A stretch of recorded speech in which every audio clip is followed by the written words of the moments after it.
너희는 이 땅의 소금이다. 그러나 만일 소금이 짠맛을 잃어버리면 어떻게 다시 짜게 되겠느냐? 아무데도 쓸 데가 없어 바깥에 버려지고 사람들에게 짓밟힐 것이다.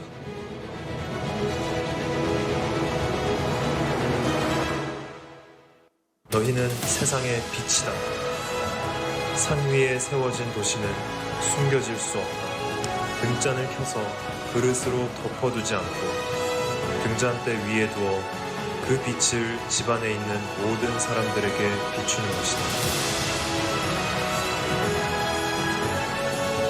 이와 같이 너희도 너희 빛을 사람들에게 비추라. 그래서 그들이 너희 선한 행실을 보고 하늘에 계신 우리 아버지께 영광을 돌리게 하라.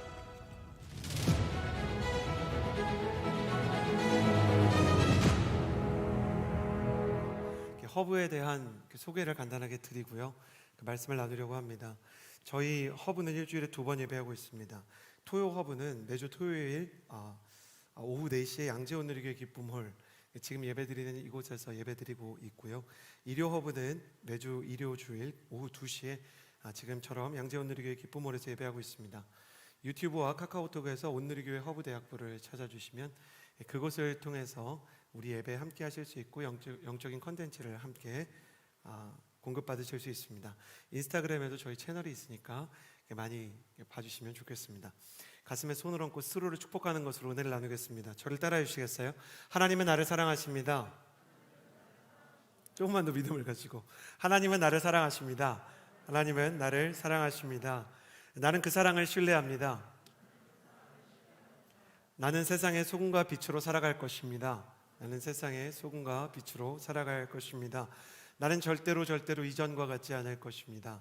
나는 절대로 이전과 같지 않을 것입니다. 아멘. 저는 여러분이 절대로 이전과 같지 않은 모든 낙심과 상처와 우울을 뛰어넘어 하나님께 쓰임받는 사람으로 우뚝 서 여러분의 인생 가운데 하나님의 살아계심이 드러나는 하나님의 아름다운 청년 되시기를 주님의 이름으로 축복합니다. 한 달 동안 우리의 마음을 괴롭히는, 우리의 영혼을 녹슬게 하는 사단의 전략과 공격에 대해서 나눠보는 시간을 가지려고 합니다. 제가 이 말씀을 준비하면서 시편의 한 말씀이 제 마음을 위로하였는데요. 두 손을 가슴에 얹고, 여러분, 이 말씀은 청년의 시기에 저는 꼭 기억할 만한 아름다운 말씀이라고 생각이 되기 때문에 이 말씀의 장절이라도 꼭 기록해 주시겠어요? 저를 따라해 주시겠어요? 여호와를 바라는 너희 모든 사람들아, 여호와를 바라는 너희 모든 사람들아, 담대하라. 그분이 너희 마음을 강하게 하시리라. 그분이 너희 마음을 강하게 하시리라. 유리멘탈에서 주님께서 헤비멘탈로 바꿔주시는 거죠. 잘 깨지지 않는, 흔들리지 않는 강한 마음. 무릇 내 마음을 지켜라. 이는 생명의 근원이 너의 마음에서 나기 때문이다. 할렐루야. 저는 이 20대에 여러분이 주님의 성령으로 인해서 여러분의 마음을 지킬 수 있고 주님과 함께 여러분의 마음의 주인이 될 수 있게 되기를 주님의 이름으로 축복합니다. 어려운 상황이 와도, 사람이 내게 무엇라 할지라도, 사람의 말 한마디 때문에 붕뜨거나 사람의 말 한마디 때문에 가라앉지 않는, 주님과 함께 나의 영혼이 건강한 상태로 나아가는, 사랑하는 자여 내 영혼이 잘된 것 같이 내가 범사에 잘되고 강건하기를 내가 간구하노라 말씀하셨던 요한 사도의 말처럼 여러분의 영혼과 여러분의 인생 가운데 건강함과 치유와 회복이 일어나게 되기를 주님의 이름으로 축복합니다. 할렐루야. 자, 그래서 오늘 하나님의 말씀 속에서 이 우울이 나를 무너뜨릴 수 없다라는 말씀을 함께 나눠보고자 하는 것입니다. 말씀 가운데 극한 우울에 시달렸던 한 사람의 이야기로 오늘의 말씀이 시작됩니다. 24절에서 26절까지의 말씀 같이 한번 읽어보겠습니다. 시작. 그러자 예수께서 그와 함께 가셨습니다. 많은 사람들이 따라가면서 예수를 둘러싸고 밀어댔습니다. 그 가운데는 혈루병으로 12년 동안 앓고 있던 여인도 있었습니다. 이 여인은 여러 의사들에게 치료를 받으며 고생도 많이 하고 재산도 다 잃었지만 병이 낫기는커녕 악화될 뿐이었습니다. 언제나 예수님의 근처에 수많은 사람들이 있었고요. 그 수많은 인파 사이에 한 여인이 있습니다.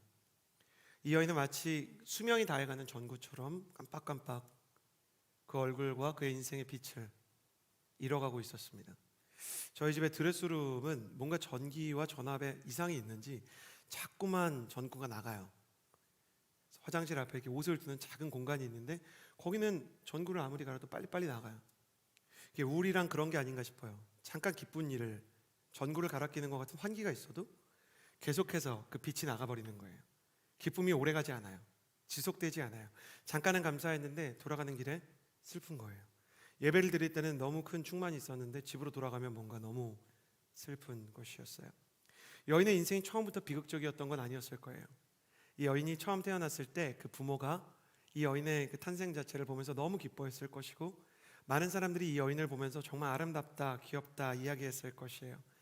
이 여인이 처음으로 엄마를 부르던 날, 첫 번째로 걸음마를 성공하던 날, 따뜻한 환영과 축복을 경험했을 것입니다. 그런데 모든 슬픔에 계기가 있듯이 이 여인에게도 슬픔의 계기가 찾아옵니다. 그것은 이 여인에게 혈루병이라는 희귀병이 찾아왔던 것이죠.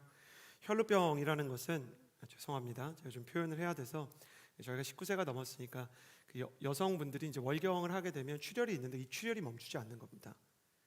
그러니까 여성분들은, 제가 남성이기 때문에 잘 이렇게 어느 정도 상상은 가도 공감은 잘 할 수가 없는데 멈추지 않는 거예요. 이 월경이 멈추지 않고 계속 피가 흐르는 느낌. 그러니까 계속 빈혈이 있고 계속 기력이 없고 계속 마음이 아프고 힘든 상황 속에 있는 것이죠. 심지어 당시 유대 사회에서 이 혈루병이라는 질병은 약간 어떤 생각이 있었냐면, 하나님께서 그렇게 선언한 게 아닌데도 이것은 하나님께 범죄를 해서 그 사람에게 내려진 일종의 저주다라는 생각이 있었어요. 여인과 가족들은 그래서 이 여인의 병과 그리고 이 여자아이의 마음을 치료하기 위해서 수고를 열심히 합니다. 성경은 이 여인과 가족이 이 여인의 병을 고치기 위해서 12년 동안 수고했다고 얘기했어요. 처음에 병이 걸렸을 때는 나을 거라고 생각했겠죠. 1년이 지났는데 낫지 않아요. 2년이 지났는데 낫지 않아요. 3년이 지났는데 낫지 않아요. 5년, 10년이 지나고 유명한 의사들한테 다 가보는 것입니다. 저는 어릴 때 이제 만성 두통과 아토피가 있었는데, 아토피와 만성 두통이 있는데 잘 잡히지 않는 거예요. 굉장히 가렵고 또 두통이 있는데, 세상에 만성 두통처럼 참 원인을 알기 어려운 병이 없어요. 간단한 병인데 그렇다고 계속 타이레놀을 먹을 수는 없잖아요. 내성이 생기니까. 그러니까 두통을 저의 벗삼아 사는 거예요. 그러니까 제 인생 가운데 자꾸 두통이 찾아오는 그 순간을 견디면서 어린데도 불구하고 여름 성경학교 가서 제가 이렇게 쪽지에다가 선생님한테 그런 걸 썼던 기억이 나요. 선생님, 머리가 너무 아픈데 예수님이 제 머리가 낫게 해주세요. 저는 맨날 머리가 아파요. 그러니까 너무너무 마음이 따뜻한 여름 성경학교 선생님이 여자분이셨는데 저를 끌어 안아주고 막 우셨던 기억이 나요. 아이가 너무 불쌍한 거죠. 이 여인도 그랬을 거예요. 유명한 의사들에게도 가보고 열심히 일해보는데 돈을 써보는데 아무런 변화가 없고 오히려 병은 더 깊어졌다, 이렇게 얘기합니다. 이 12년의 세월, 문제의 크기가 그리고 문제의 무게가 사람을 무너뜨린다면 문제를 겪은 시간은 그 사람을 녹슬게 만듭니다. 제가 언젠가 한 이야기인데, 제가 이제 청년부를 섬길 때 한 지체가 저한테 왔어요. 이 지체가 저한테 와서 명절날 상을 엎었다는 거예요. 상담이 필요하다고.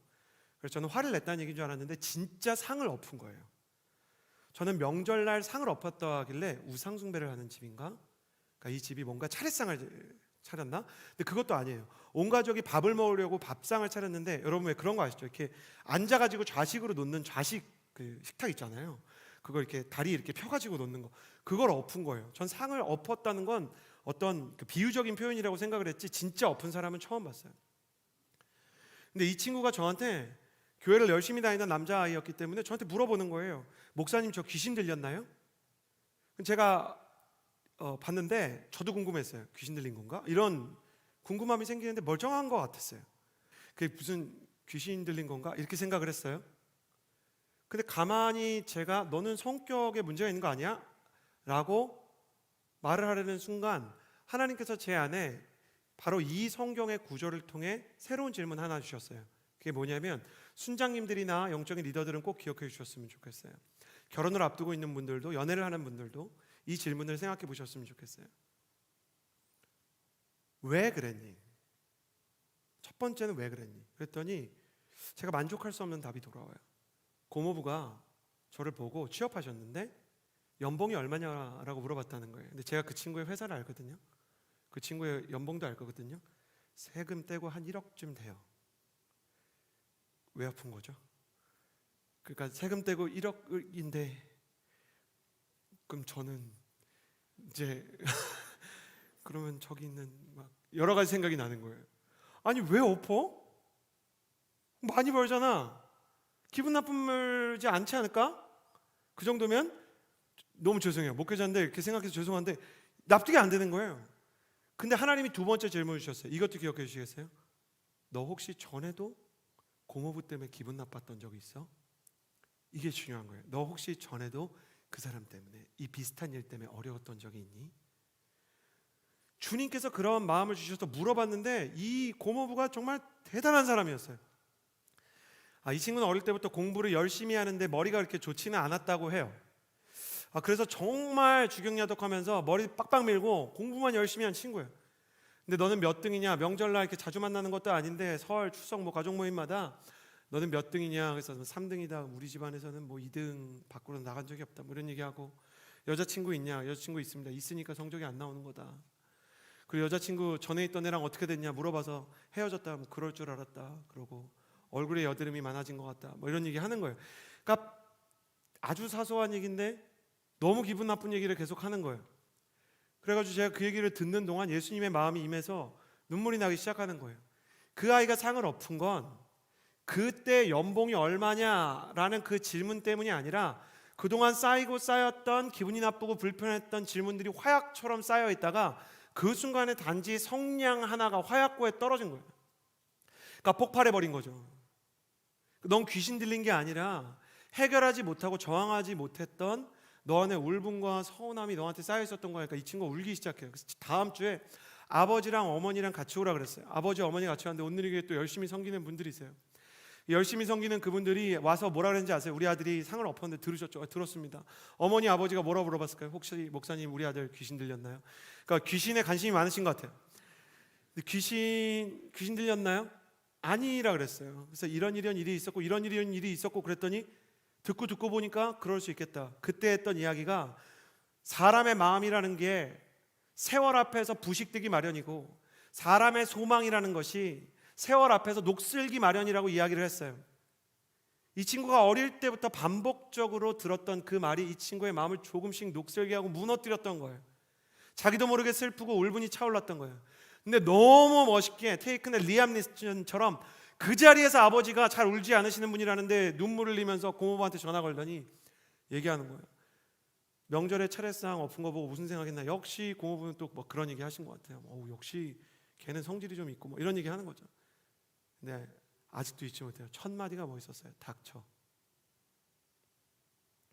한 번만 더 내 자식한테 선 넘고 기분 나쁜 질문하면 넌 나랑도 의절하는 거야. 한 번만 더 그렇게 하면 넌 나랑도 정말 얼굴 안 보는 거야. 내가 너가 예수를 안 믿으면 차라리 용서하겠는데 예수를 믿는 사람이면 부끄러운 줄을 알아야지. 그러니까 그렇게 쏘아대는 것이 예수님의 마음에 가장 합당한 자세다라고 이야기하는 것이 아니라 그 아들의 아픔에 공감해주는 아버지, 원래 그런 분이 아니시래요. 근데 아들을 낳고 엉엉 우는데 저는 그게 느껴지는 거예요. 아들의 상처가 이제 녹아내리기 시작하는 거죠. 여러분 어떻습니까?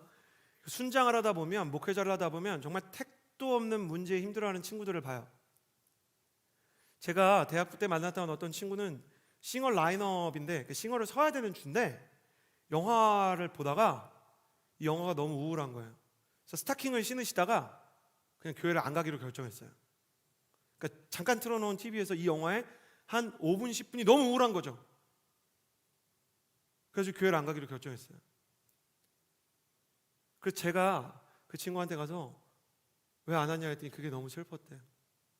처음에는 와, 이게 왜 슬프지? 근데 저는 그렇게 얘기해서는 안 되는 사람이었어요. 왜냐하면 그 사람은 훗날 제 아내가 될 사람이었기 때문에 너무 슬펐겠다. 형제 여러분, 제가 자매랑 대화하는 법을 알려드릴게요. 끝에 나오는 마지막 서술어를 반복하세요. 너무 슬펐어. 슬펐겠다. 이해가 되세요? AI처럼 빅데이터로 만드세요. 오는데 하늘이 너무 예쁜 거야. 예뻤구나. 아시겠어요? 이해가 안 되세요? 모르면 외우세요. 제 시키는 대로 하세요. 그래야 결혼합니다. 힘들었구나. 그 영화를 봤냐 안 봤냐 이런 거 중요하지 않아요. 너무 정직하게 살지 마세요. 제가 아는 이렇게 굉장히 정직한 영혼이 있어요. 그 MC 중에 예배 끝나면 이제 집에 가고 싶어하는 굉장히 이렇게 독실한 친구가 있는데, 그러면 이제 정직해요. 그런 친구들은 어떻게 얘기하냐면 내가 사실 그 영화를 안 봐서 어떤 느낌일지는 잘 모르겠는데 그럼 집어치우세요. 슬펐겠다, 힘들었겠다, 예뻤구나, 너무 맛있는 거야, 대박 너무 맛있구나. 그러니까 군화충이 되는 거예요. 군화. 제가 훈련받은 대로 제 멘토 목사님에게 배웠기 때문에 맛있었겠다, 힘들었겠다 이걸 했기 때문에 그랬구나, 슬펐구나. 근데 희한하게 거기서부터 왜 그런 영화를 보면 슬픈지, 왜 이런 걸 볼 때마다 괴로움이 있는지 나름의 이야기를 하기 시작하는 거예요. 여러분, 사람이 파고 들어가 보면 매우 표면적인 대화 밑으로 매우 합리적인 이유들이 있기 마련입니다. 오늘 성경을 보십시오. 성경 기자가 얼마나 지혜로운지 아세요? 성경을 수많은 심리학자들이 교과서로 생각을 합니다. 무엇인가에 정통한 책이라고 얘기할 때 바이블이라고 얘기하는 건 괜히 있는 게 아니에요. 여러분, 오늘 말씀에서 혈루병 앓는 여인의 이름이 나오나요? 나오지 않아요. 그 누구도 이 혈루병 앓는 여인의 이름을 알 수 없습니다. 주님께서 왜 말씀 가운데 이름을 기록하지 않으셨는가? 무언가 중요한 정보를 삭제했을 때는 그거보다 더 중요한 정보가 있기 때문이에요. 그거보다 더 중요한 정보에 집중하게 하려고 덜 중요한 정보를 의도적으로 삭제하는 거죠. 여인의 이름보다는 이 여인이 혈루병을 앓았던 12년의 시간이 그녀의 인생을 더 정확히 보여줍니다. 그래서 38년 된 베데스다 연못의 병자도 이름이 없습니다. 여러분을 어렵게 하고 여러분을 괴롭게 하는 인생의 어려움은 시간 속에서 여러분을 녹슬게 합니다. 시간 앞에 장사가 없는 것이죠. 그리고 이 소망이 녹슬고 사라진 자리를 스물스물 채우게 되는 우울증, 또 불청객, 이 우울증이 찾아오기 시작합니다. 우울이란 무엇인가? 지나가지 않는 슬픔입니다. 슬픔이 지나가야 되는데 슬픔이 시간과 함께 녹아 없어지지 않고 시간이 흐를수록 깊어질 때가 있는 것이죠. 슬픔이 머리 위로 날아가는 새라면 우울이란 마음 안에 둥지를 튼 새와 같은 것입니다. 사람의 영혼의 우울이 찾아올 때 우리는 몇 가지 증상을 발견하게 됩니다. 첫 번째, 영혼의 우울이 찾아오면 괜찮아 라고 말하는 것이 익숙해지는 것이죠. 녹슬어버린 소망의 증상은 괜찮아 라는 말처럼 허무한 말이 우리의 인생에 찾아오는 것입니다. 허무한 말이라는 것은 말이 속빈 강정처럼 비어 있다는 거예요. 괜찮아 라고 이야기하는데 괜찮아 보이지 않는 것이죠. 한국 사람들은 괜찮다는 말 정말 많이 합니다. 더 많이 하는 나라가 있는데 일본이에요. 일본에 가면 괜찮다는 말을 정말 많이 합니다. 그런데 그렇게 괜찮다는 말을 많이 하는 일본의 그 심리학자들이 가장 많이 연구하고 가장 잘 쓰는 책, 우리나라에서 우리나라 사람들이 반일 감정이 많음에도 불구하고 정말 잘 썼다라고 생각하는 책들은 우울을 다루고 있는 책들이에요. 무라카미 하루키, 요시모토 바나나와 같은 분들을 비롯해서 수많은 심리학자들과 수필과 에세이가 우울과 허무에 대해서 얘기합니다. 그들은 괜찮다고 얘기하는 민족들입니다. 어차피 사람에게 말해도 해결될 것이 아니기 때문에 힘들다고 말하면 더 힘들어지는 것 같아서 그냥 괜찮아 라고 말합니다. 사람한테 말해도 네가 들어줄 거 아니잖아, 네가 해결해 줄 거 아니잖아, 문제는 그대로 있을 거잖아, 그러니까 괜찮아 라고 말할게. 내 마음에 들어오려고 하지 마, 나를 이해하는 척 하지 마. 그러니까 사실 이 말은 뭐냐면 난 소망을 포기했어, 난 너한테 무슨 기대하지 않아, 날 좀 쳐다보지 마, 나한테 관심 가지지 마, 애써도 달라지지 않는 걸 어떻게 해, 포기하니까 편하더라, 그러니까 물어보지 마, 이제 그 얘기하고 싶지 않아. 이게 괜찮아 라는 말의 뜻이에요. 나한테 희망과 기쁨을 강요하지 말아줘. 이게 그녀의 심정이었을지 몰라요. 두 번째, 내가 사라졌으면 좋겠다 이런 생각이 들기 시작해요. 그런 노래가 있었어요. 아침에 일어나 곱게 정리한 이불을 보며 문득 그런 생각을 했어. 아무도 모르게 내가 사라졌으면, 처음부터 그 자리에 없었던 듯이. 죽으려고 해보니까 슬퍼할 사람들이 걱정되고, 살려고 해보니까 용기가 없으니까 사라졌으면 좋겠다. 사람을 만나는 것도 힘겹게 느껴지고, 망가진 내 모습을, 내 이야기를 꺼내는 것도 괴롭기 때문에 난 그냥 없어졌으면 좋겠다. 특히 이 여인은 창살 없는 감옥에 갇혀 있는 거죠. 사람들이 이 여인 주변으로 오지 않아요. 너무나 외로워요. 아무것도 느껴지지 않고 아무것도 하고 싶지 않은 삶, 맛도 멋도 느낄 수 없는 거예요. 변화를 위해서 아무 시도도 할 수 없는 것이죠. 우울함이 찾아오면 사람들이 계절의 변화를 못 본다 그래요. 자연의 아름다움이 없다 그래요. 저희 MC들이랑 이렇게 얘기를 해보면 저희 MC들은 확실히 우울함의 공격은 잘 안 받는 것 같아요. 막 하늘 보고도 난리예요. 오늘 하늘 사진 찰칵찰칵, 내일 하늘 사진 찰칵찰칵. 제가 볼 땐 어제 오늘 별로 안 달라요. 근데 너무너무 예쁘죠. 너무너무 좋지 않아요? 너무 좋은 게 너무 많아요. 그러니까 너무너무 신기하죠? 근데 계절의 변화가 보이지 않아요. 단풍이 지면 저게 다 낙엽 되나? 이런 생각 들고, 꽃이 피면 꽃 피면 뭐해, 같이 볼 사람도 없는데. 눈이 오면 집에 갈 때 힘들겠다. 날씨에 대한 감상은 두 개로 정리돼요. 더워 죽겠다, 추워 죽겠다. 그리고 우울함이 마음을 깊게 채우면 양재역에서 양재 온누리교회가 너무 멀어요. 너무 멀어. 하나님은 왜 양재 온누리교회를 이렇게 양재역에서 멀리 두신 거야? 이런 생각이 들기 시작하는 것이죠. 그리고 자연에 대한 경탄이 있고 뭐에 대한 경탄이 늘어나는지 아세요? 우울함이 많이 찾아오면 자연, 생명이 있는 것에 대한 경탄, 뭐 아기를 보거나 무슨 뭐 하늘을 보거나 이런 건 별로 없고, 뭐에 대한 경탄이 많아지냐면, 오, 저 차 진짜 멋있다. 오, 아이패드가 새로 나왔어? 오, 막 차를 타고 가면서 저런 집이 막 생겼네. 나는 저런 집에 언제 살 수 있지? 그러니까 물건에 대한 경탄이 많아지는 거예요. 생명이 없는 것에 대한. 마음이 메말라 버리는 겁니다. 아무것도 사실은 느낄 수 없기 때문에 뭐라도 느끼는 것처럼 자극을 추구하지만 사실은 점점 마음이 메말라가는 삶. 그런데 이 여인의 삶의 주변과 이 여인의 삶의 언저리에 예수님께서 찾아오십니다. 여러분 기억해 주시겠어요? 예배라는 건 뭐냐면 예수님께서 나의 삶의 언저리에 찾아오는 것입니다. 예배라는 건 뭘 추구하는 거냐면 나의 삶의 언저리에 찾아오신 예수님께 내가 손을 내밀어 그분과 내가 만나는 것입니다. 그리고 예수님이 나의 삶의 테두리와 나의 삶의 지경에 찾아오신 예수님을 만나 치유되는 내용이 오늘의 말씀인 것입니다. 저를 보시겠어요? 나는 오늘 여러분이 말씀을 통해서, 기도를 통해서, 예배를 통해서 예수님과의 영적인 만남이 일어나게 되기를 주님의 이름으로 축복합니다. 그래서 여러분의 삶 가운데 정말 주님께서 기뻐하실 만한 치유와 회복과 하나님께서 기뻐하시는 놀라운 하나님의 기쁨, 또 하나님께서 주시는 소망의 회복이 일어나기를 주님의 이름으로 축복합니다. 그렇다면 어떻게 이 여인은 예수님 안에서 예수님을 만나서 회복되었는가? 세 가지, 예수님과 이 여인의 만남에 있었던 세 가지 사건을 통해 여러분과 말씀을 나누고 싶습니다.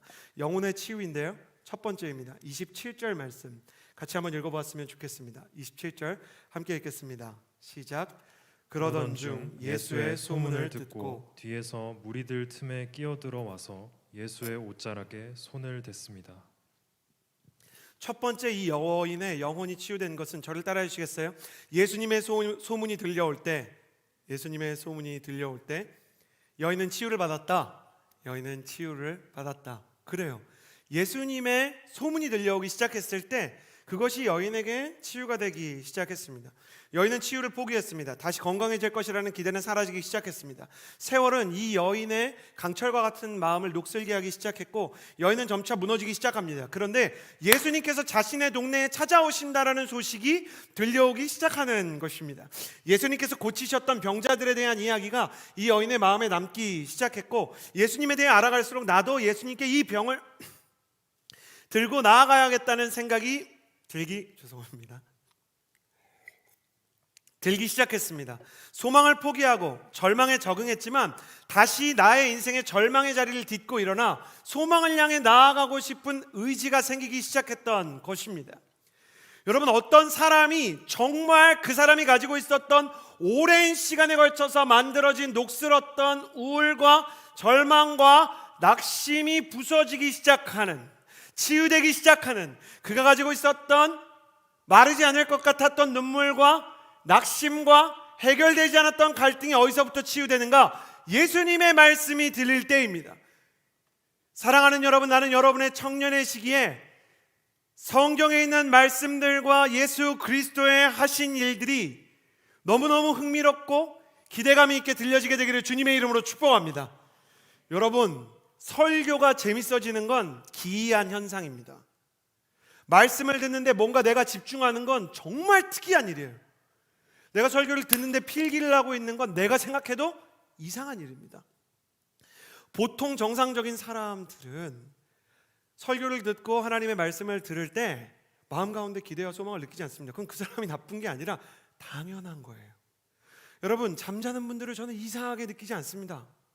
설교를 하는 동안 주무시는 분들 차라리 여기 와서 주무세요. 온라인으로 예배 드리시면서 온라인으로 주무시는 분들 어차피 주무실 거라면 교회 와서 주무세요. 기쁨홀은 잠자기의 의자가 굉장히 편합니다. 그래서 오셔서 주무셔도 괜찮아요. 와 있는 것 자체가 얼마나 신기해요. 말씀에 관심이 없던 사람들이 점차 조금씩 말씀에 대한 관심이 생기게 된다는 것, 저는 사랑 없이 단 한 문장도라는 지난주 토요일 설교를 통해 여러분과 나누었습니다. 제가 여름 성경학교에서 경험했던 일인데, 어떤 아이 하나가 정말 여름 성경학교 때 말씀을 듣지 않는 겁니다. 여러분, 진짜 너무 말을 안 들어서 선생님들을 눈물 짓게 하는 그런 애들이 꼭 하나씩 있습니다. 이리로 저리로 뛰어다니면서 다음에 할 물놀이와 물총 싸움에만 관심이 있는 겁니다. 시간표 보면서 선생님 언제 끝나요? 선생님 언제 끝나요? 이런 것만 계속 물어보는 애 있잖아요. 공과 공부하는데 선생님이 정말 밤을 새워서 눈물로 그 한 영혼을 위해서 기도하게 되는 그런 애 있잖아요. 근데 모세가 이제 그 주제였어요. 그래가지고 이제 모세가 주제여가지고 선생님께서 내가 너 하나만 맞추면은 그 물총 싸움 하게 해주겠다고. 지금 모세가 십계명을 받은 산이 있는데, 여러분 시내산이라는 산 있잖아요. 시내산. 그 산 이름을 맞추면은 내가 너 물총 싸움 하게 해줄게. 근데 이 아이가 뭐라고 썼는지 아세요? 신의 산. 여기는 하나님의 산이다. Mountain of God. 신의 산 썼어요. 그러니까 선생님이 보다가 처음에는 황당해서 웃다가 나중에 우셨어요. 왜 우셨는가? 얘가 안 듣는 건 아니구나. 너 정말 말씀 다 듣고 있었니? 물어보니까 이 아이가 뛰어다니고 있는데 말씀을 다 외우고 말씀을 다 듣고 있는 거예요. 뛰어다닐 뿐 뛰어다니면서 듣고 있었던 거예요. 그 아이는 그때로부터 30년이 좀 지나서 허브 공동체의 담당 목사가 됩니다.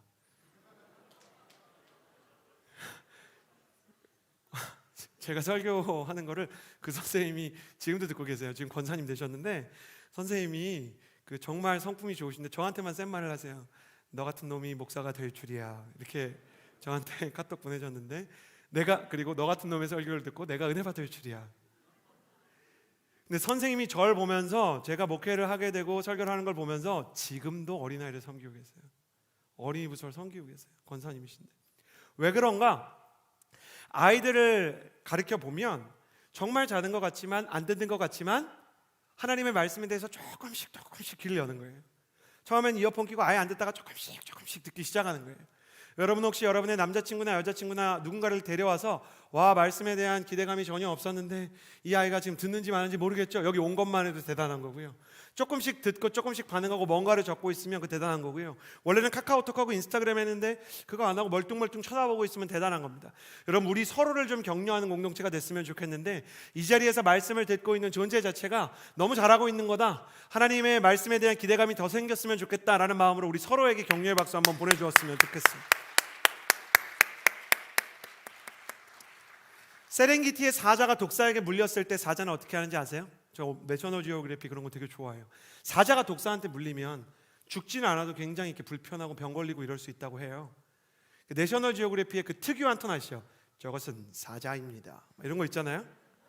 사자도 독사에게 물립니다, 이런 거 있잖아요. 그래서 물리면 어떻게 하느냐? 사자가 이빨로 오히려 상처를 벌리고요, 흐르는 강물에 자신의 발을 담그는 특이한 사자들이 있어요. 그래서 피가 빠져나가고 힘든데 그 강가에서 물만 마시면서 견디고 버티는 거예요, 며칠을. 사자는 원래 굉장히 게으른 생물이에요. 누워서 많은 시간을 잠으로 보내요.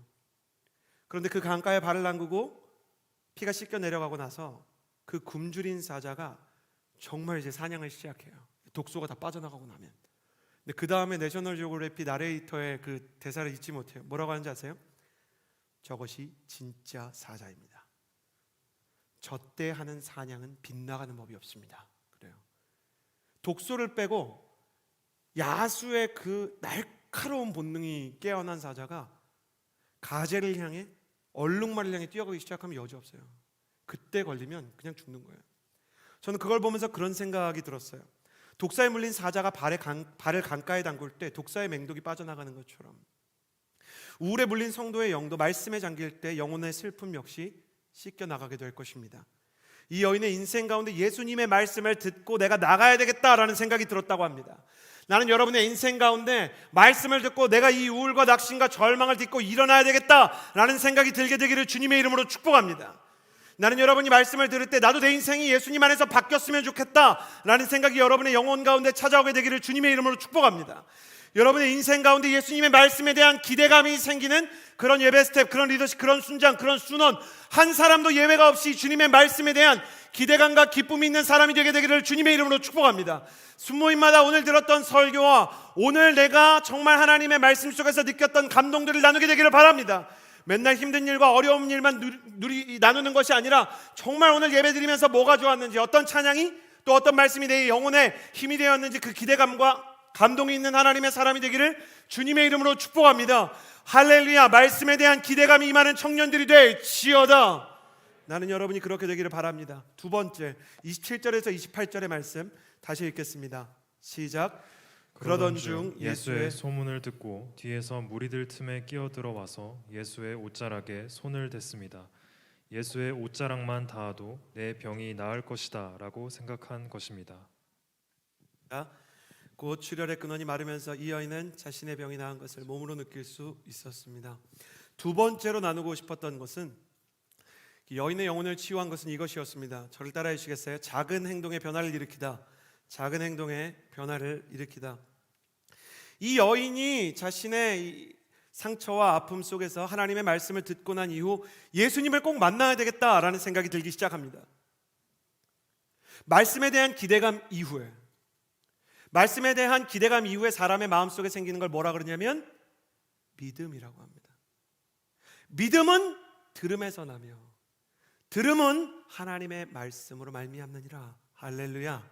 로마서에 이렇게 기록되어 있어요. 말씀을 듣는 사람, 말씀을 붙잡는 사람에게 믿음이 생겨요. 왜 나한테 믿음이 없는가? 말씀에 관심이 없을 때 그래요.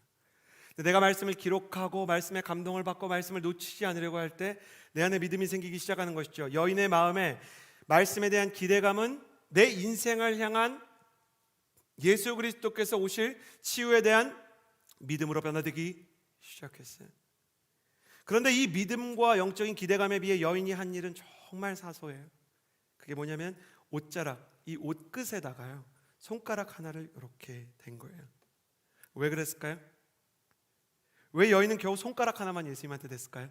저는 여인이 A형이라 가지고 너무 소심해가지고 MBTI에서 극 I여가지고 그래가지고 이 여인이 이렇게 손가락을 대는 줄 알았어요. 제가 어릴 때 이 혈루병 앓는 여인에 대한 그림을 하나 봤는데 사람들이 이렇게 흩어져 있는데 이 여인이 이렇게 가가지고 예수님 옷에다가 이렇게 손을 이렇게 천지창조처럼 이렇게 대는 그림을 본 거예요. 겁나가지고 소심해가지고. 근데 그게 아니었어요.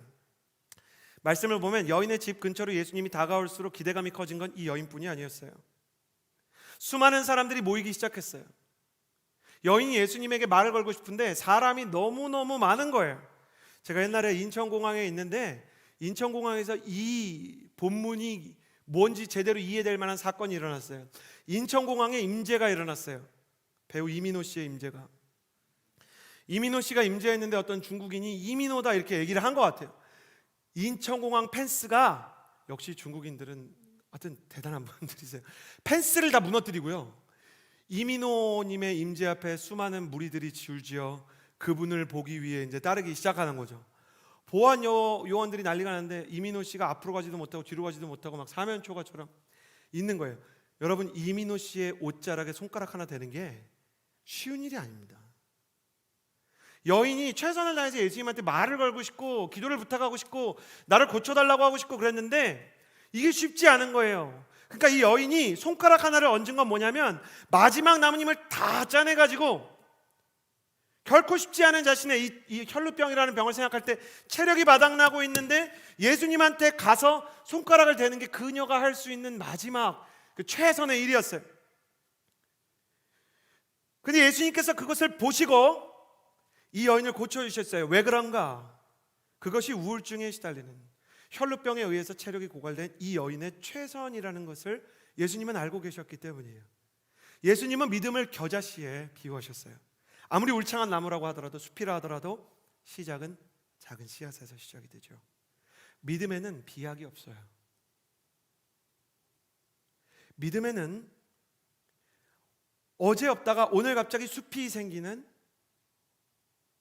어떤 스킵 작용이 없는 거예요. 작은 믿음의 단계부터 조금씩 성장하는 것이죠. 사람은 상대적으로 다른 믿음이 큰 사람을 보면서 믿음의 크기 때문에 열등감에도 눌리고 스스로의 믿음 때문에 낙심할 때가 있지만, 예수님은 그 사람의 믿음의 최선이면 그거 자체를 너무너무 예쁘게 보세요. 심지어 최선이 아니어도 애쓰고 있으면 주님이 보실 땐 그게 너무너무 예쁜 거예요. 여러분, 침팬지와 어린 아이가요, 지능지수에 큰 차이가 없습니다. 근데 사회학적으로 보면 블록 쌓기 하잖아요. 나무 블록 쌓기, 그거 많이 하거든요. 그러니까 레고처럼 끼우는 거 말고 그냥 블록 위에 젠가처럼 그냥 블록 이렇게 하는 거가 있어요. 놀이가 있는데 그거 침팬지들이 처음에 더 잘해요. 그런데 왜 사람은 나중에 레고처럼 복잡한 거 막 스타워즈 만들고 막 아이언맨 만들고 그런 게 가능한데 침팬지는 안 되는지 아세요? 침팬지의 가족과 인간의 가족을 따로 실험을 해봤어요. KBS 다큐멘터리 팀에서 실험을 해보니까 침팬지가 나무도막을 쌓으니까 엄마가 웃기기 와가지고 머리를 때리면서 바나나 먹으러 가자 하는 거죠. 그거 쌓아 뭐하냐. 근데 여러분, 인간 부모는 어때요? 나무도막 쌓으면 처음 쌓으면 막 우리 애가 혹시 천재는 아닐까 막 이러면서 막 난리 나잖아요. 그리고 막 애가 처음 이렇게 일어나면 요즘 부모는 다 뭐예요? 인스타그램 스토리죠. 우리 애기가 막 이렇게 걸으면서 나오면은 그 자기 눈에만 굉장히 귀여운데 다른 사람한테도 귀엽다고 해달라고 이렇게 강요하는 거죠. 그럼 이제 관계 때문에 내가 아이를 좋아하든 안 좋아하든지 귀엽다고 해주고, 그러니까 막 하는 거죠. 이 아이의 일거수일투족이 다 부모에게는 의미가 있고 신기한 거예요. 왜? 그것이 사랑이기 때문이에요. 저는 아들 연준이를 처음 낳고 나서 이 아이가 기저귀를 찬 채로 이렇게 벽을 잡고 일어나는 걸 봤어요. 목회자들이 되게 착각을 많이 해요. 목회자들의 아들들이 저희끼리 그냥 임상적으로 하는 얘기인데 좀 빨리 걷는 편이에요. 집이 작아가지고 벽이 사방에 있어가지고 가다 보면 벽이어서 벽 잡고 일어나고 가다 보면 벽이어서 벽 잡고 일어나고, 집은 좁지만 그런 축복을 줬다 저희끼리 농담해요. 근데 애가 처음에 일어나다 보면 수십 번 수백 번 넘어져요. 그럼 목회자들이 그럽니까? 제대로 걷지도 못하는 너 같은 아들은 내 아들이 아니다 막 합니까? 인간이라면 두 다리로 걸어야 함이 마땅하거늘 내 너를 내 아들로 인정할 수 없다. 저희 아내가 이런 거 하지 말라는데 죄송합니다. 인정할 수 없다 뭐 그럽니까? 아이가 막 넘어지면 의구 한심하고는 아직도 기저귀를 차고 있고, 돌고래는 조금 있다가는 태어나면 조금 있다 수영을 하는데 3살짜리 앉혀놓고 막 그럽니까? 아직도 한글을 읽지 못하느냐. 주님께서 사람을 볼 때 어이 왜 그것도 못 믿어? 어이 왜? 야 일로 와봐. 너 믿음 있어?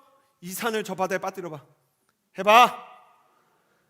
실시. 지리산 동해 실시. 주님이 이렇게 하십니까? 주님이 그러려고 그런 말씀을 주시는 겁니까?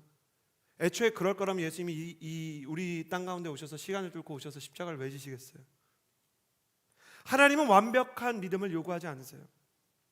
다만 그 사람의 최선의 믿음, 최선이라는 것도 한국 사람에게는 너무 부담스러운 단어죠. 애쓰는 믿음. 내가 전보다 조금 애쓰는 그 한 걸음이 너무 예쁘게 보이는 거예요. 부모는 자식이 어제부터 낳으면 그 자체로 감동을 얻어요. 못하던 걸 조금 하면. 여러분, 허브에 와서 제가 가장 감동받는 게 뭔지 아세요? 여러분이 대부분 나를 쳐다보고 있는 거예요. 아닌데? 난 아닌데? 오늘 방금 카톡하고 있었는데? 뭐 이런 분들 괜찮아요? 그거 보시게 될 거예요. 처음에 왔을 때 말씀에 관심이 없는 분들이 많았어요. 그런데 저랑 눈을 맞추고 말씀을 하는 동안 같이 웃고 기도하는 여러분을 볼 때 제 마음 가운데 그런 생각이 들어요. 애쓰고 있구나. 어떤 사람은 이 자리에 나온 것 자체가 그 사람의 최선이에요. 어떤 사람은 하도 설교가 안 들리니까 몇 줄 끄적거리는 게 그 사람의 최선일 수가 있어요. 어떤 사람은 일주일 내내 부정적인 생각만 하다가 오늘 그래도 감사해야 되지 않을까라고 마음을 바꾸는 것이 정말 애쓰는 믿음일 수 있어요. 별것 아니어도 예수님께는 그것이 감동이 되고 기쁨이 되는 것입니다. 예수님은 각 사람의 한계를 이해하고 계시고 우리의 모든 어제를 알고 계시기 때문에 어제보다 나아지려는 나의 삶을 축복하고 은혜를 주려는 것이죠. 사랑하는 여러분, 주님께서 여러분을 마다하지 않으시는 줄을 믿습니다. 여기 가만히 앉아서 잠만 잤다 후회 안 하셔도 돼요. 자책 안 하셔도 돼요. 자다가 보면 어느 날은 깨어있고 깨어있다 보면 어느 날은 말씀에 울고 있다 보면 어떻게 되는지 아세요? 순장하게 될 줄을 믿습니다. 그 우는 거 조심하셔야 돼요. 그러다 FA 가요. 그 울고 울다가 어디 팀장하고 갑자기 키보드 치고 마이크 잡고 싱어하고 내가 어쩌다 여기까지 왔나 보면은 하나님이 내가 애쓰는 걸 너무 사랑하시기 때문이에요. 주님은 여러분을 마다하지 않으십니다. 여러분을 마다하지 않으시고 거절하지 않으시는 하나님 아버지를 만나는 예배가 되기를 주님의 이름으로 축복합니다. 마지막으로 33절에서 34절의 말씀을 같이 읽겠습니다. 33절에서 34절까지의 말씀입니다. 함께 읽겠습니다. 시작. 그러자 자기에게 일어난 일을 알고 있는 이 여인이 와서 예수의 발 앞에 엎드려 두려움에 떨면서 사실대로 말했습니다. 예수께서 여인에게 말씀하셨습니다. 딸아, 내 믿음이 너를 구원했다. 이제 안심하고 가거라. 그리고 병에서 해방돼 건강하여라. 우울하고 낙심하고 절망한 여인을 고치시는 예수님의 모습. 세 번째는 이것은 예수님이 선물로 준 것이죠.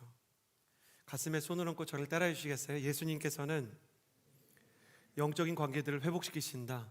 영적인 관계들을 회복시키신다. 예수님의 옷자락에 여인이 손을 댔어요. 그러니까 이 여인에게 예수님의 생명력과 능력이 빠져나가는 걸 주님께서 느끼셨어요. 정확한 해석은 이제 예수님께서 누군가가 고침받은 걸 알았다, 그런 뜻이죠. 근데 예수님이 이례적인 일을 하시는데 그 사람을 찾기 시작하셨어요. 그러니까 이 여자라면 얼마나 무서웠겠어요? 누구 찾기 시작하면 무섭잖아요. 제가 이렇게 친분 관계가 많지 않은 어떤 순장님을 다락방장님이나 MC나 목회자 통해서 찾잖아요. 순장이 이렇게 눈 크게 뜨고 이렇게 와요. 목사님 왜 부르셨어요? 보통 목이 한 이만큼 나와 있어요. 목사님 왜 그러셨어요? 별일 아니고 뭐 잘해가지고 그랬다 그러면 다시 목이 이렇게 뒤로 가면서 저는 제가 뭐 잘못했는 줄 알고 그래요. 저라도 무서웠을 것 같아요. 예수님이 이렇게 물어보신 거죠. 그 영적인 카리스마가 있는 예수님이 누가 내 옷자락에 손을 대었느냐. 무섭잖아요. 소름. 그게 난데. 누가 지금 병이 나았느냐. 난데. 100번 고민했을 것 같지 않아요? 난가 다 말해야 되나. MBTI가 I로 시작하는 분들 진짜 동공지진이죠. 이때부터 난가 손 들어야 되나? 도망가면 모르시나? 아닌가? 도망가면 다시 병 생기나? 막 복잡하잖아요, 마음이. 내가 잘못한 거 아닐까? 근데 여기서 우리가 생각해 봐야 돼요. 이런 질문이죠. 예수님이 진짜 누가 치유받았는지 몰랐을까요? 당연히 아시죠. 아는데 알면 주님께서 그 여자를 부르면 되잖아요. 부르시면 되죠. 뭐 이렇게 예린아 이렇게 부르시면 되죠. 연희야 이렇게 부르시면 되죠. 근데 예수님께서 직접 부르지 않으셨어요. 예수님은 어떤 때 사람을 고쳐놓고도 비밀로 하라 그러고 마을 밖에서 만나고 그런 일도 하셨거든요. 근데 이 경우에는 예수님이 공개적으로 이 여인의 치유를 드러내셨어요. 갑자기 분위기 굉장히 싸해졌을 거예요. 제자들이 당황했던 건 뭐냐면 말씀 가운데 이민호 씨의 임재처럼 수많은 사람이 예수님 막 옷 잡아당기고 머리카락도 만져보고 막 어린아이들이 막 올라타고 난리 나가지고 예수님 막 단추 뜯어져 나가고 막 난리도 아닌데 누가 내 옷자락에 손을 대었느냐. 그거 어떻게 알아요? 아니 많이 됐는데? 근데 또 베드로는 성질이 급하죠. 이랬을 거예요. 전 베드로 이해합니다. 손댄 사람 다 나와. 일로 와. 예수님 오늘 옷 세일할 때 새로 산 거 나와. 예수님 가디건 찢어졌어. 나와. 이렇게 하고 요한은 똑같이 성질이 있는데 집요한 성격이니까 내가 아까 봤어. 초록색 옷 나와요. 파란색 옷 나와요. 이러고 있을 거고. 근데 예수님은 이 여인 한 사람을 지목하기 시작하는 거예요. 왜 그런가? 왜 그런가? 예수님이 이 여인을 찾으셨던 이유는 하나였어요. 이 여인의 명예와 관계를 회복시켜 주려는 거죠. 혈루병을 앓았던 여인은 전에 얘기했던 것처럼 부정하다는 선언을 받아서 쉽게 말하면 이마트도 갈 수가 없어요. 쉽게 말하면 이 여인은 어디 지금 코로나 바이러스에 감염된 사람처럼 자가격리를 해야 돼요. 평생. 배달 음식을 먹는 사람도 집 앞에 다 두고 가야 돼요. 배달 음식을 시켜도. 워터파크 같은 데 꿈도 못 가요. 학교도 못 가요. 근데 지금처럼 비대면 수업도 없어요. 교육도 받을 수 없어요. 예수님께서는 그 모든 일을 알고 계셨어요. 예수님은 이 여인의 질병만 고치고 싶었던 게 아닙니다. 오늘 말씀이 우울에 대한 이야기인 것은 사실 이 여인은 이중 고통, 이중 질병을 겪고 있었기 때문이에요. 하나는 육신 안에 있었던 혈루병이라는 병, 다른 하나는 모든 사람들과 끊어져서 일평생 자가격리를 해야 되는, 관계가 모두 끊어지고 명예와 이 여인의 체면이 깎여있는 안타까운 상황. 예수님께서는 그 사람이 치유받았다는 것을 사람들 앞에서 선포하고 보여주심으로써 이 여인이 다시 한번 일어설 수 있게 하는 거예요. 일어설 수 있게. 이 여인이 다시 한번 사람들 앞에서 쓰임받을 수 있게. 예수님은 여러분이 외롭기를 바라지 않으십니다. 예수님은 내가 외롭기를 바라지 않으십니다. 당신이 외롭기를 바라지 않으십니다. 그러기 위해서 예수님께서는 어떻게 하려고 하시는가? 예수님께서는 이 여인에게 다시 한번, 이 사람은 이제 부정한 사람이 아니라 치유와 기적의 상징이야. 그러니까 너희들이 많이 이 친구랑 친구였으면 좋겠어. 내가 이 여자를 인정해. 이 여자가 정말 믿음이 있는 여자야. 너무 훌륭한 여자야. 너희가 가서 이 여자한테 일어난 일을 좀 들어볼까? 만나볼래? 제자들이 복음서를 썼다는 건 제자들이 가서 무슨 일이 있었는지, 얼마나 힘들었는지 취재를 했다는 거 아니겠어요? 이 여인 주변으로 사람들이 몰려들기 시작했어요. 이 여인 주변으로 영적인 관계가 생기기 시작했어요. 저도 여러분이 교회에서 외롭지 않게 되기를 바라요. 예수님은 당신이 영적인 친구들을 많이 만나게 되기를 바라고 계십니다. 나도 여러분이 이 허브에서 좋은 친구들을 많이 만나게 되기를 바랍니다. 여러분이 신앙생활을 하면서 마음이 통하고 영적인 대화가 통하는 소울메이트, 영적인 동역자들을 많이 만나게 되기를 예수님의 이름으로 축복합니다. 그래서 여러분 조금 용기를 내세요. 오늘도 순모임에 꼭 참여하십시오. 오늘 이거 잘못 걸렸다 싶은 분들 계실 텐데 아직 순모임에 등록하지 않으신 분들 새 가족으로 가세요. 저 사실 허브에서 예배만 드리고 집에 갔었는데 나 이게 새 가족에 가고 싶습니다. 나 이제 20살이 됐는데, 나 이제 고등학교 졸업했는데, 그런 분들은 이쪽 링크로 가시고. 그래서 영적인 친구들을 많이 만났으면 좋겠어요. 그리고 순장님과 좋은 관계를 맺으십시오. 순장님과 친구하는 방법 제가 알려드릴게요. 순장님과 친해지는 방법. 단톡방에 순장님이 뭘 쓰든 밑에 이모티콘을 보내주세요. 나쁜 거 말고. 그러니까 순장님이 뭔가 여러분 오늘 예배가 있는데 은혜 받으시길 바래요. 그런데 막 칼 들고 쫓아오는 척키 이런 거 말고 아무거나 뭐 좀 예뻐 보이고 귀여워 보이면 아무거나 상관없어요. 단톡방에서 이모티콘 하나 보내주는 그 사람 나 오버하는 거 아닌가? 아니에요. 순장님들은 그거 하나 때문에 여러분이 너무 예뻐 보이고 여러분 위해서 아마 기도할 거예요. 아까 아멘 했잖아요.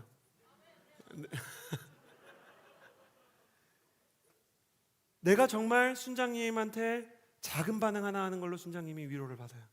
순모임이 끝나고 별거 아니에요. 비밀인데 좋았든 안 좋았든 좋았다고 보내세요. 잘했든 안 잘했든 잘한 것 같다 그러세요. 잘했다 그러잖아요. 순장님이 잘해줘요. 좋았다 그러잖아요. 순장님이 난 역시 훌륭한 순장이 그렇게 생각하지 않아요. 정말 나 진짜 아니었던 것 같은데 이러다가 더 열심히 해야 되겠다. 더 기도해야 되겠다. 그런 생각이 들어요. 어려운 게 아니에요. 어디 써놓으세요. 외우세요. 순장님이 못 쓰면 이모티콘 써놓으세요. 격려의 말. 순장님 글에 이렇게 하트 같은 거 이렇게 하는 거 있죠? 이렇게 하는 거 있죠? 그거 붙이고. 별게 아니에요. 그냥 해주는 거예요. 그리고 순모임에 혹시 못 나오면 전화나 카톡으로 이래서 못 가게 되는데 미안한데 다음 주에 가겠다 이렇게 얘기하면 여러분 정말 여러분 외롭지 않을 거예요. 정말. 팀에서 외롭지 않은 방법도 쉬워요.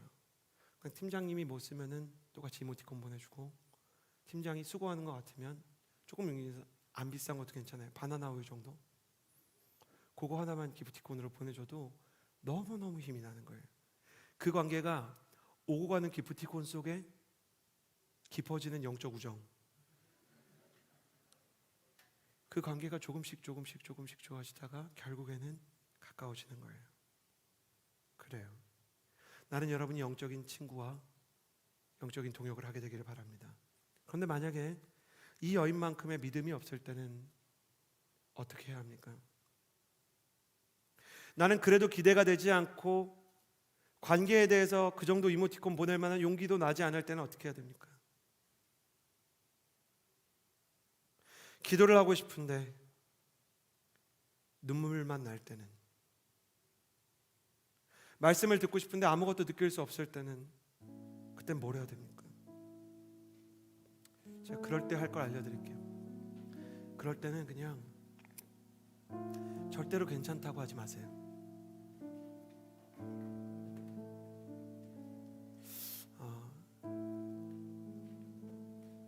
제가 아무 말 안 했는데 제 아들이 학교에 갔다 와서 저에게 아빠 나 오늘 좀 힘든 일이 있었다. 그럼 그 아이가 미워지지 않아요? 뭐가 힘들어? 초등학생이. 너 초등학교 1학년이잖아. 뭐가 외로워? 그렇게 얘기하지 않아요. 그 아이가 저를 믿고 얘기하는 그 아이들은 이렇게 슬픈 걸 표현 못해요. 그래서 그냥 아빠 나 오늘 조금 속상했다. 그냥 어깨만 좀 쳐져 있어요. 근데 그때 왜 그랬어? 뭐가 힘들었지? 그러다가 그 얘기 들어주고 그러면 오늘 제일 좋은 일은 뭐였나 생각해볼까? 우리 연준이가 오늘 학교 갔다 와서 앞으로 아빠랑 하고 싶은 일은 뭔지 좀 얘기해볼까? 그런 얘기를 하면 그 아이가 금방 힘을 얻게 돼요. 하나님은 우리 육신의 부모님이 어떠한 분이든 우리의 아픔과 슬픔을 이해하시고 들으시는 분이세요. 그래서 그 주님께 주님 전 괜찮지가 않아요. 주님 전 가끔 사라지고 싶고요. 주님 전 가끔 까닭없이 눈물이 흐르고요. 주님 전 가끔 제 인생이 너무 버겁고 제게 맡겨진 사역과 사명도 너무너무 고통스러울 때가 있어요.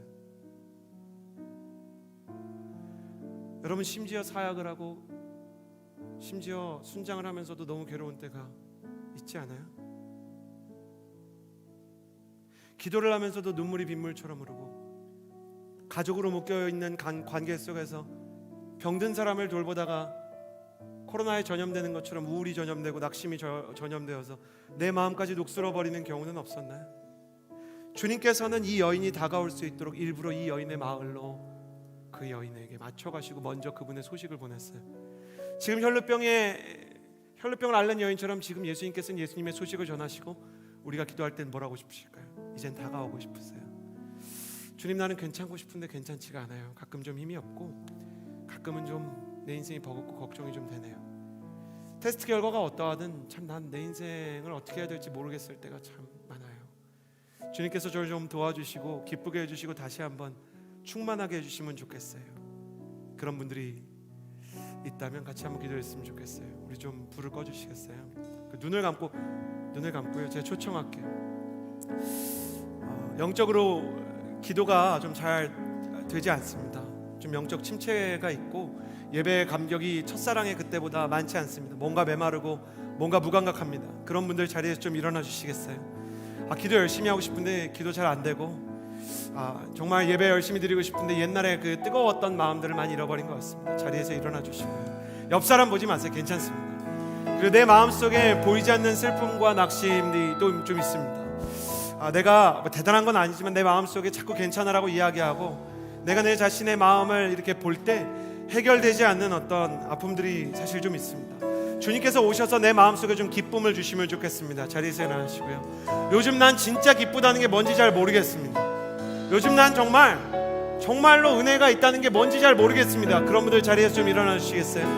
혹은 아는데도 내 안에 정말 참된 기쁨이 없습니다. 만약 여러분이 정말 기쁘고 아직 평안한 가운데 있다면 자리에 앉아서 가슴에 손을 얹고 주님이 이 기쁨을 지킬 수 있게 해주십시오라고 기도하고요. 그렇지 않은 분들은 같이 하나님 난 괜찮지 않은데 오셔서 내가 주님께 일어난 것 자체가 손가락을 주님의 옷자락에 대는 것이오니 손가락을 대는 것 대신 내가 일어났사오니 나를 고쳐주시고 채워주시고 기쁨과 충만함으로 나를 만져주옵소서.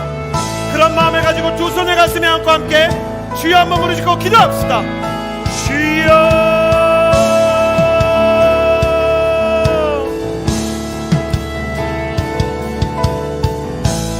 하나님 아버지 기름 부어 주옵소서. 예수 그리스도 치유의 이름, 기쁨을 가진 자는 기쁨을 지키게 하여 주시고 충만을 가진 자는 충만을 잃지 않게 하여 주옵소서. 선하신 하나님, 하나님의 사랑과 은혜가 우리 가운데 임하게 하여 주옵소서. 하나님, 하나님의 기름 부어 감사합니다.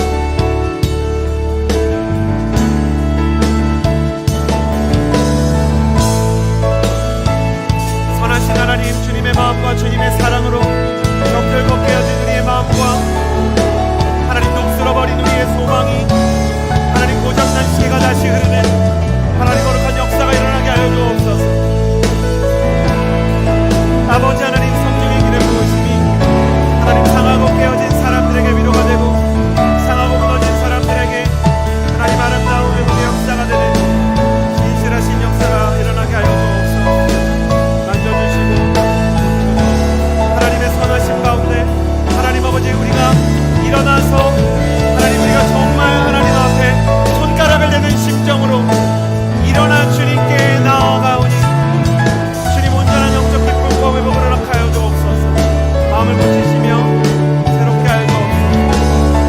주님의 사랑과 인정한 기름 부으니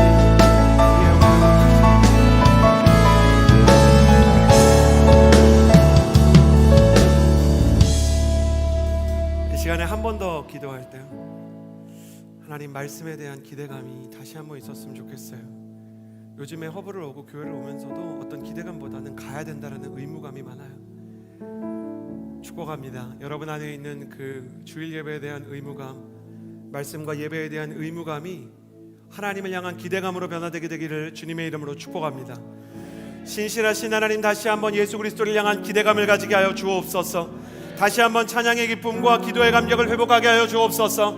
특별히 말씀에 대한 기대와 하나님의 말씀을 향한 목마름을 가지게 하여 주옵소서. 우리 그렇게 함께 기도하며 나아갑시다. 기도하겠습니다. 신실하신 하나님, 아버지과 사랑으로 하나님 온전한 하나님의 마음과 기름 부음 하나님 그 모든 하나님의 치유를 허락하여 주옵소서. 하나님 만져 주옵소서. 선하신 하나님 아버지, 하나님의 마음으로 영적인 의무감과 짐들이 기대감으로 변하는 역사가 일어나게 하여 주옵소서. 의무감은 기대감으로, 무거운 짐들은 기쁨으로, 주님을 믿는 것이, 주님을 사랑하는 것이, 주님께 예배하는 것이 나의 영광이고 나의 기쁨이며 하나님 나의 치유이며 나의 아름다움이 되게 하여 주옵소서.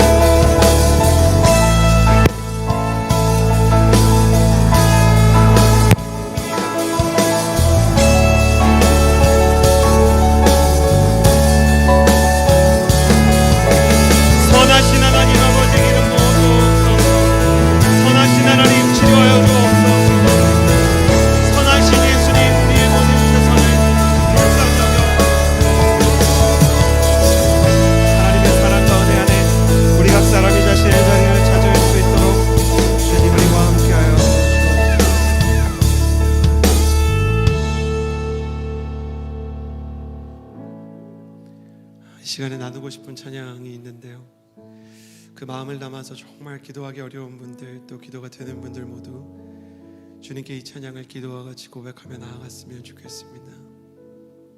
주님이 우리의 치료자이시며 우리의 영혼의 구주이신 줄을 믿습니다.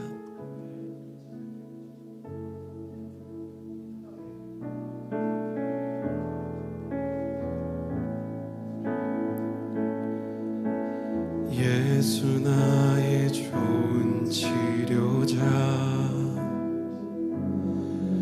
그의 눈이 머무는 곳은 나의 슬픔과 고통, 고개 들어 그의 눈을 볼 때에 난 알았네. 예수 나의 좋은 치료자. 예수 예수 나의 좋은 치료자, 그의 손길이 닿는 곳은 나의 상처와 아픔 영원히 흐를 것 같았던 눈물 담아줬네. 예수 나의 치료자, 나 노래하리라. 나 노래하리라. 전한 나를 돌아보신 구세주를 찬양해. 하늘 닿는 곳까지 내 손 들리라. 예수 나의 치료자,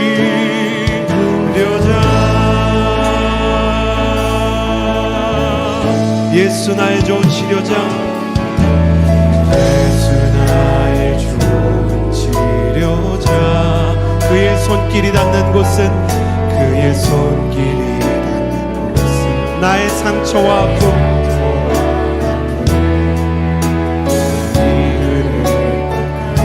흘렸던 눈물 담아줘. 예수 나의 치료자, 나 노래하리라. 나 노래하리라. 전한 나를 돌아보신 구세주를 찬양해. 하늘 닿는 곳까지 내 손 들리라. 예수 나의 치료자,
예수님과 같은 사람으로 쓰임을 받게 되기를 원합니다.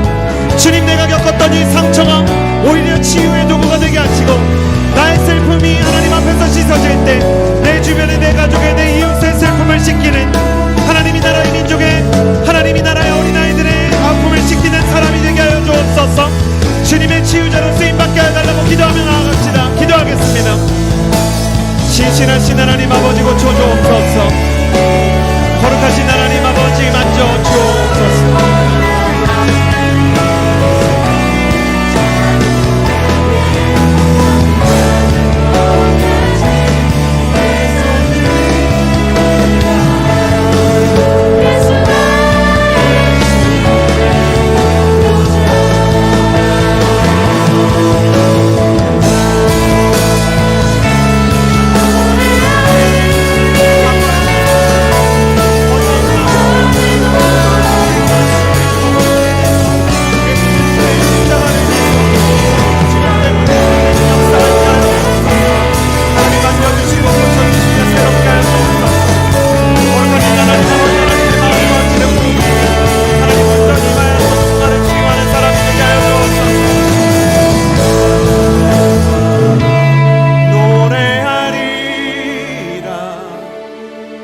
전한 나를 돌아보신 구세주를 찬양해. 하늘 닿는 곳까지 내 손 들리라. 예수 나의 치료자.